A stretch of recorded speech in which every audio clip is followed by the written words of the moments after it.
Day two at the Digital Media Europe 14 was very exciting, and if one was to take away something, it was the fact of thinking, what would your company do if you started from scratch? I think that yesterday we got a very startup-like approach to things that we can actually do, and whether it was video, whether it was empowerment to people, or whether it was just to define a tone such as a positive tone or a lighter tone in the case of BuzzFeed,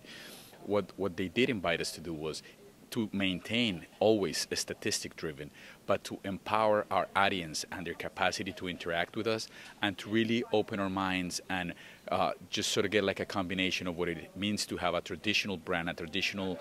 journalistic value, but also to open up and think, what would you do if your company was starting today from scratch? And I think that fresh approach has some very interesting results, whether they were local, whether they were in terms of user-generated content, or whether they were hyper-local.